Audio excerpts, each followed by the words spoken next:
Assalamualaikum rekan-rekan. Jadi hari ini kita akan mempelajari salah satu teknik dokumentasi sistem. Jadi, kenapa kita harus mempelajari teknik dokumentasi sistem? Nah, kita perlu mengetahui sebenarnya dokumentasi itu menjelaskan bagaimana sistem bekerja, berkaitan dengan siapa, apa, kapan, di mana, kenapa, dan bagaimana data itu di-entry, diproses, dan disimpan. Kemudian juga ada berkaitan dengan informasi yang diperoleh dari output dan bagaimana mengontrol sistem. Nah, rekan-rekan semua, alat yang dipakai untuk melakukan dokumentasi itu terdapat beberapa alat, gitu ya. Nah, apa saja? Yang pertama ada yang namanya BPD, yaitu Business Process Diagram. Nah, ini dipakai untuk menggambarkan bagaimana proses bisnis yang ada di dalam suatu perusahaan. Nah, kedua, teknik dokumentasi sistem itu ada yang namanya flowchart. Jadi, flowchart itu mendeskripsikan grafik terkait dengan sistem. Jadi sebenarnya flowchart itu banyak, teman-teman, bukan cuma satu. Ada flowchart dokumen, ada flowchart sistem, ada flowchart program, seperti itu. Nah, yang terakhir, teknik untuk mendokumentasi sistem itu adalah DFD, yaitu data flow diagram. Nah, khusus hari ini kita akan lebih spesifik membahas tentang flowchart. Apa saja yang akan kita bahas? Pertama, kita akan membahas sekilas flowchart itu seperti apa, kemudian overview flowchart, flowchart simbol itu bagaimana, kemudian bagaimana trik untuk membuat sebuah flowchart. Dan tak penting, ada satu sumber di mana kita bisa menginstal atau kita bisa tidak melakukan penginstalan untuk bisa membuat sebuah flowchart. Ingin lebih tahu? Jangan lupa simak video ini sampai dengan selesai. Jadi, flowchart itu adalah sebuah gambar teknik analisis yang digunakan untuk menggambarkan sebuah atau beberapa aspek di dalam sistem informasi secara jelas, ringkas, dan dengan cara yang logis. Nah, flowchart itu biasanya mencatat atau merekam bagaimana proses bisnis diadakan dan bagaimana dokumen itu mengalir di dalam sebuah organisasi. Jadi dari awal hingga akhir, mulai hingga selesai. Nah, flowchart ini juga dipakai untuk menganalisis dan gimana caranya untuk meningkatkan proses bisnis dan dokumen flow, ya, seperti itu. Jadi dia dipakai untuk melakukan analisis bagaimana proses bisnis yang ada di perusahaan, meningkatkan proses bisnisnya, dan bagaimana aliran dokumennya. Nah, rekan-rekan semua, seperti itu. Jadi kunci penting, ya, sebuah flowchart itu akan mengcapture bagaimana pengendalian yang ada di dalam suatu perusahaan itu terlihat, rekan-rekan semua.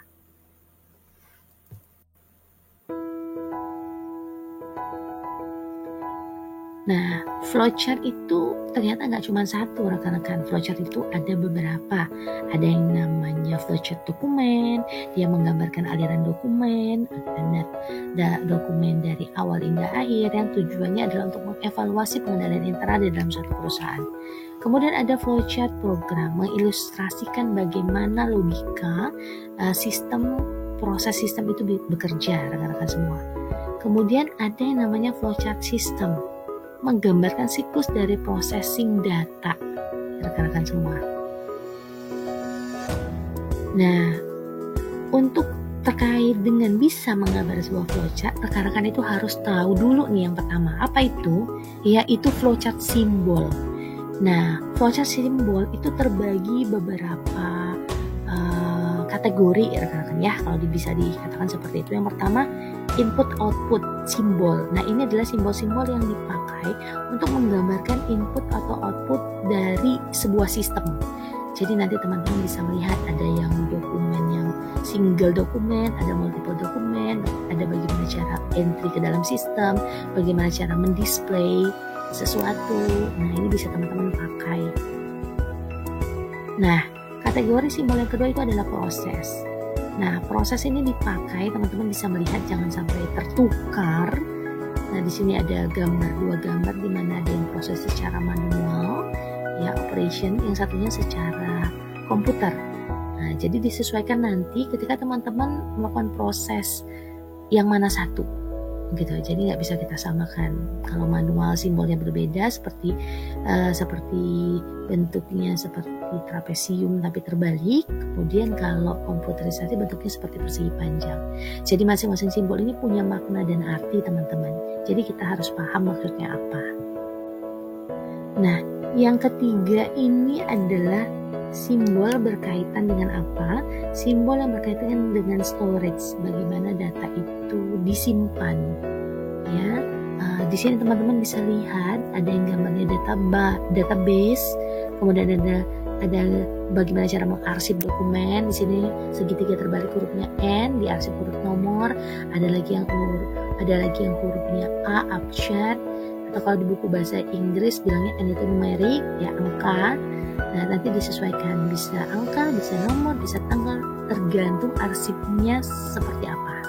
Oke ya teman-teman semua. Nah, yang terakhir kategori dari simbol flowchart itu adalah flow dan miscellaneous simbol atau aliran dan simbol lainnya. Nah, di sini teman-teman bisa lihat bagaimana ada yang namanya one page connector, yaitu penghubung untuk satu halaman. Ada yang seperti gambar rumah terbalik ini adalah off page connector, di mana menghubungkan halaman yang berbeda. Jika kita ingin memberikan dokumen ke halaman yang berbeda dari halaman sebelumnya, maka kita pakai konektor yang off page connector.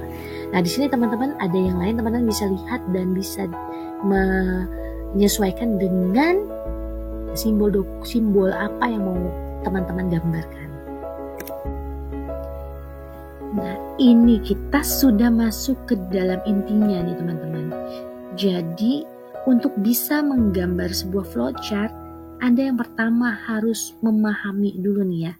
Memahami apa? Understand the system you are trying to represent. Jadi Anda harus paham bagaimana sistem itu yang mau kita gambarkan tuh yang mana gitu ya. Jadi kita harus paham ya, memahami sistem yang mau kita kembangkan itu yang mana. Nah, lewat apa teman-teman? Biasanya lewat wawancara. Ya, bisa dengan pengguna, bisa dengan pengembang, bisa dengan manajemen, ya, bisa juga melalui kuesioner. Ya, jadi kita buat dari hasil wawancara tadi atau dari kuesioner tadi, kita bikin naratif, deskripsi atau transkrip wawancara yang menggambarkan bagaimana transaksi yang terjadi dalam sebuah sistem itu bekerja. Kemudian yang kedua, kita melakukan identifikasi bisnis proses. Ya, mengidentifikasi proses bisnis. Maksudnya seperti apa? Kita bisa tahu ya fungsi job deskripsi setiap bagiannya, kemudian ada nggak bagian eksternal partner yang terkait dengan proses bisnis kita. Jadinya kita di bagian kedua ini mengidentifikasi proses bisnis, dokumennya apa, data flow-nya apa, data processing prosedurnya seperti apa. Jadi kita dari hasil transkrip tadi kita mengidentifikasi proses bisnis yang terjadi. Kemudian selanjutnya yang ketiga, organize the flow chart. Ya, jadi maksudnya seperti apa? Kita mengorganisasikan flow chart, menyusun, ya, mendesain flow chartnya sehingga aliran data yang ada dari atas ke bawah, dari kiri ke kanan itu bisa jelas, ya, bisa paham. Dan bisa menggambarkan bagaimana dokumen yang terjadi di dalam suatu organisasi, datanya diproses seperti apa, disimpan seperti apa, kemudian ya bisa dengan jelas tergambar. Ya, itu nomor 4, clearly label a symbol. Jadi flowchart itu simbol-simbolnya itu harus jelas. Jadi kalau harus bisa mendeskripsikan ini simbol untuk sumberkah, inputkah, proseskah, outputkah, sesuai dengan tadi yang sudah dibahas di flowchart simbol. Seperti seperti itu. Jadi jangan sampai terbalik-balik. Jadi harus jelas simbolnya dan bisa menggambarkan apa yang dimaksudkan di dalam flowchart tersebut. Kemudian selanjutnya yang kelima, ya, kita bisa menggunakan yang namanya use page connector kalau dia berada di dalam halaman yang sama, penghubung. Jadi kalau kita mau menggambar sebuah flowchartnya itu panjang, atau flowchartnya cuma satu halaman, cukup one page connector aja, ya, cukup one page connector. Jadi konektornya ada dua, ada on page, ada off page. Kalau off page itu kalau lebih dari satu halaman, gitu ya. Kemudian selanjutnya yang kita lakukan adalah menggambar flowchartnya, ya, mengeditnya, mereviewnya sehingga dia mudah untuk dipahami. Gitu ya teman-teman semua.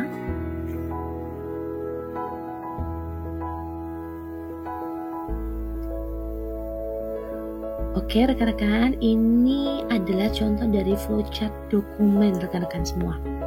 Flowchart dokumen terkait dengan proses penggajian yang ada dalam suatu perusahaan.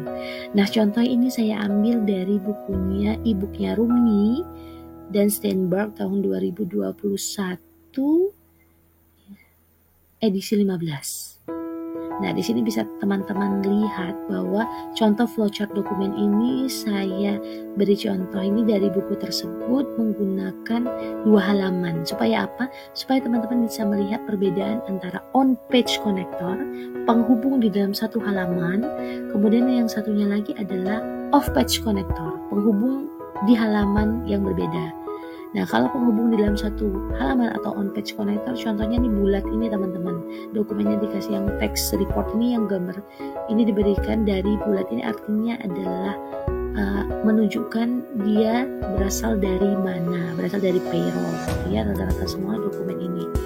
Nah, ini artinya ada di dalam satu halaman kalau bentuknya bulat, namanya on-page connector.